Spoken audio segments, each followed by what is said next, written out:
જય માતાજી। ચાલો આજે આપણે જે આપણા દાદી નાની સાતમ આઠમમાં બનાવતા હતા ને એ રીતે વાનવા બનાવીશું, જે ખાવામાં ખૂબ જ સરસ લાગે છે અને એનું શાક પણ એટલું ટેસ્ટી બને છે। એના માટે 2 વાટકી ચણાનો લોટ આપણે ચાળીને લઈ લીધો છે અને અજમો હથેળીની મદદથી મસળીને એડ કરી દઈશું। અજમો આમાં મેઇન પાર્ટ છે। આ રીતે સાતમમાં આપણે અજમાવાળી વાનગીઓ ખાઈને તો ઠંડુ ખોરાક ખાવાથી જે પેટ બગડી જાય છે ને એ બગડવાની તકલીફ નથી થતી। અને હવે આમાં આપણે મીઠું, હિંગ અને હળદર ઉમેરી અને મિક્સ કરી દઈશું બરાબર। ખૂબ જ સરળ અને ઝડપથી બની જાય તેવી વાનગી છે, બસ ખાલી થોડીક વાતનું ધ્યાન રાખવાનું છે।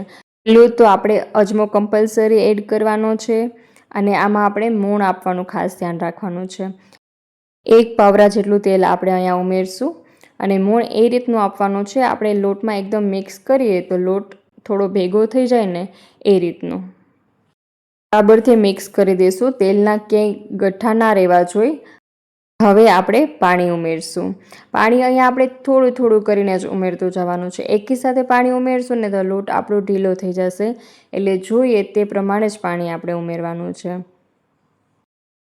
જે પૂરીનો લોટ બાંધીએ છીએ ને તેનાથી થોડોક કઠણ રાખવાનો છે અને બરાબરથી મસળીને લોટ બાંધવાનો છે। જેટલો સારો મસળશું ને એટલા જ સરસ આપણા વાનવા બનીને તૈયાર થશે અને વાનવા આપણા ફાટશે નહીં। ફટાફટથી આપણે મસળીને પાણી વધારે એડ કરીને જો વાનવા બનાવીએ છીએ ને તે વાનવા ફાટી પણ જાય છે અને જોઈએ તેવું ટેક્સચર પણ નથી આવતું। અત્યારે ઘણા ઘરોમાં આ વાનગી નથી બનતી, પણ અમે તો હજી પણ બનાવીએ છીએ। તમે પણ બનાવો છો કે નહીં એ કમેન્ટ સેક્શનમાં લખીને જરૂર કહેજો। લોટ બાંધવામાં આપણે અડધા ગ્લાસથી પણ અડધું પાણીની જરૂર પડી છે। લોટ હાથમાં કે વાસણમાં ક્યાંય ચોટે નહીં ત્યાં સુધી આપણે એને મસળવાનો છે। જો આ રીતે મસળી અને એકદમ સરસ આપણો લોટ આપણે બાંધીને તૈયાર કરી લીધો છે। લોટ સારી રીતે બંધાશે ને તો વણવામાં પણ કંઈ તકલીફ નહીં થાય। આપણે વણવાની અને તરવાની પણ ખાસ ટ્રીક જોશું, જેનાથી પરફેક્ટ થાય આપણા વાનવા। હવે 10 મિનિટ રેસ્ટ આપી અને આપણે જોઈ લઈશું કે લોટ કેટલો સોફ્ટ બની ગયો છે।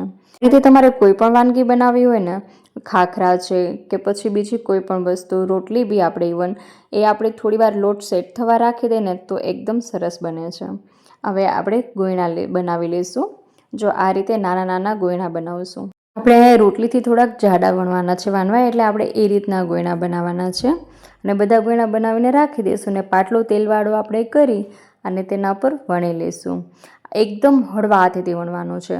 જો વધારે આપણે વજન દઈને વણશું ને તો વાનવા ફાટી જશે, એટલે એકદમ હળવા હાથે વણતું જવાનું છે અને થોડોક વાનવો વણાઈ જાય ને પછી આપણે પાટલો ફેરવીને વણવાનું છે। એને વધારે ઉપાડીને આપણે વણશું ને તો એ ફાટતું જશે અને પાટલામાં ચોંટતું જશે।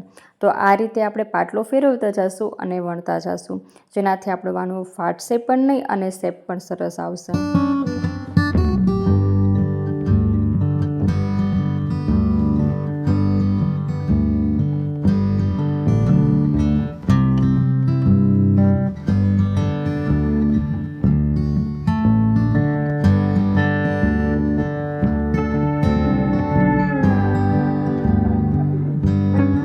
આપણે વાનવો વણીને તૈયાર કરી લીધો છે। જોઈ શકો છો તેનું ટેક્સચર, થોડી થોડી કિનારીઓ તો ફાટેલી એ વાનવાની શું કહી શકાય કે એ વાનવાની ઓળખાણ છે।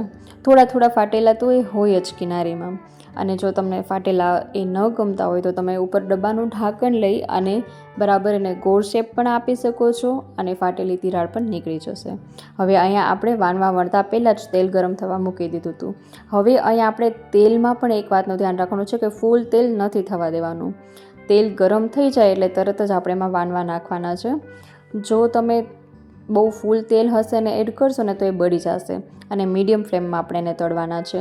લાલ જરા પણ નથી થવા દેવાના, એકદમ પીળા જેવા જ રહે ને એવા જ આપણે તળવાના છે, એટલે મીડિયમ ફ્લેમમાં મીડિયમ તેલમાં આપણે એને તળી લેવાના છે। આ એકદમ સોફ્ટ અને ક્રિસ્પી બનીને તૈયાર થશે। વડીલો પણ ખાઈ શકે અને નાના પણ ખાઈ શકે એ રીતના બનીને તૈયાર થાય છે। કઠણ જરા પણ નથી થતા। આની બીજી એ ખાસિયત છે કે તમે સાતમ પછી આને ન ખાવા માંગતા હો તો તમે આનું શાક પણ બનાવીને તૈયાર કરી શકો છો।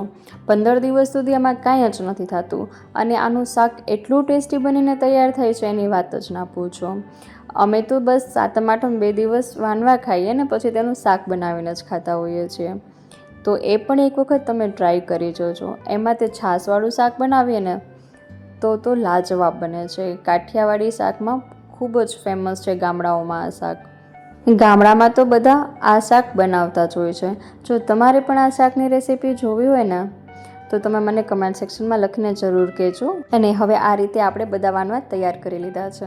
જો બન્યા છે ને એકદમ મસ્ત પીળા અને પોચા ક્રિસ્પી બધા જ ખાઈ શકે તેવા. વિડીયો કેવો લાગ્યો કમેન્ટ સેક્શનમાં લખીને કહેજો. તમે પણ આ સાતમ પર બનાવજો.